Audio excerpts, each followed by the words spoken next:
3748 number حدیث ہے صحیح بخاری میں کہ جب حسین ابن علی کا سر کاٹ کر عبید اللہ ابن زیاد گورنر یزید جو کوفہ میں اس کا گورنر تھا اس کے سامنے لا کے تشت پہ پیش کیا گیا، وَلِعَاذُ بِاللَّهِ تعالی، اللہ کی لعنت ہو ان پر، فرشتوں کی لعنت، تمام لعنت کرنے والوں کی لعنت جنہوں نے حسین ابن علی کو اس طریقے سے شہید کیا، آمین۔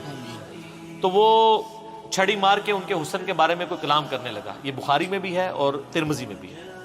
تو انس ابن مالک وہاں کھڑے ہوئے تھے تو وہ تڑپ اٹھے،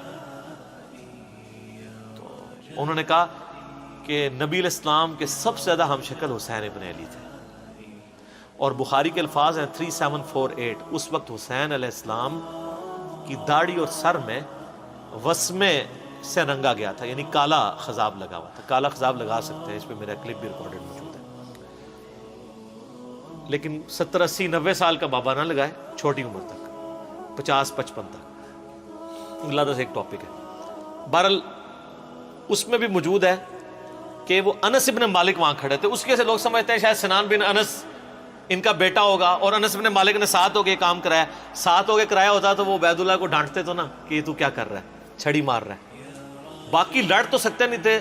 انس بن مالک کی اس وقت عمر 100+ تھی، یا 100+ تو نہیں ہوگی، آلموسٹ آپ سمجھ لیں 60+ تھی، کیونکہ 93 ہجری میں فوت ہوئے ہیں، 110 سال کی عمر میں 70 کے ہوں گے آلموسٹ اس وقت۔ تو بیچارے دل میں ہی اس کو برائی کو برا سمجھ سکتے تھے، جتنا وہ کر سکتے تھے وہ کر دیا، ادروائز تو وہ مروا دیتے تھے۔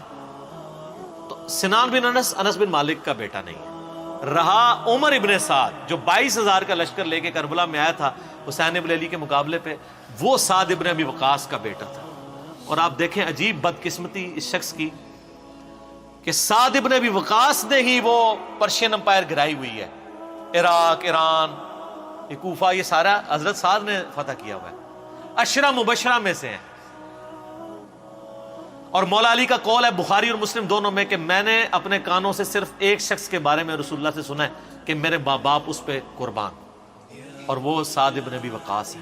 ان کا نام ہے سعد ابن مالک، ابی وقاص ان کے باپ مالک کی کنیت تھی، یہ دونوں نام ایک ہی صحابی ہے، سعد ابن ابی وقاص۔ مولا علی جن کے بارے میں کہہ رہے ہیں کہ ان پہ نبی علیہ السلام نے اپنے ماں باپ جمع کیے ہوئے ہیں، اور نبی علیہ السلام کے رشتے میں معمول رکھتے تھے۔ 10 جنتی خوش نصیب صحابہ میں سے، اور بدری اصحاب میں سب سے آخر میں یہ فوت ہوئے ہیں حضرت معاویہ رضی اللہ تعالیٰ کے دور میں 56 ہجری میں۔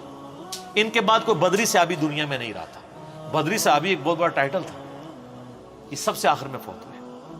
پوری زندگی حضرت معاویہ سے ان کا اختلاف رہا تھا اس مسئلے میں جو حضرت علی کے ساتھ ان کے معاملات تھے، سب و شتم والے۔ یہ بندہ ہمیشہ ڈٹا رہتا تھا، میرے پچھلے دنوں کلپ بھی آیا نا اس حوالے سے، کیا صحابہ کو گالی دینے والا کافر ہو جاتا ہے، اس میں نے ان کے حوالے سے حدیثیں صحیح مسلم سے بیان کی ہیں۔ ان کا بیٹا تھا عمر ابن سعد، جس کو رے کی حکمرانی کی لالچ دی تھی۔ رے پورا ایریا تھا، ایران، عراق، افغانستان، یہ پورے ایریا کو رے کہا جاتا تھا اس زمانے میں۔ اتنی بڑی حکمرانی کی، گورنری کی لالچ دی یزید نے عبید اللہ ابن زیاد کے ذریعے۔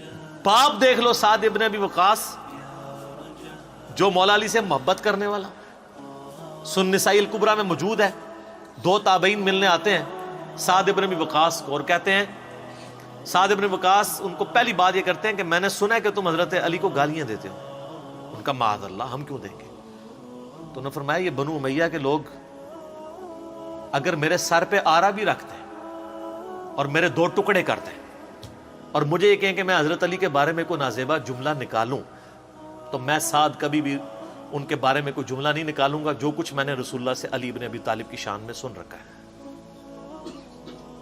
صحیح مسلم میں حدیث موجود ہے نا، حضرت معاویہ نے ان کو کہا ہمارا معاویہ نے حکم دیا، تو اس میں الفاظ انہوں نے انکار کر دیا، تو حضرت پھر معاویہ نے کہا تمہیں کون سی چیز منع کرتی ہے کہ تم علی ابن ابی طالب پہ سب و شتم نہیں کرتے؟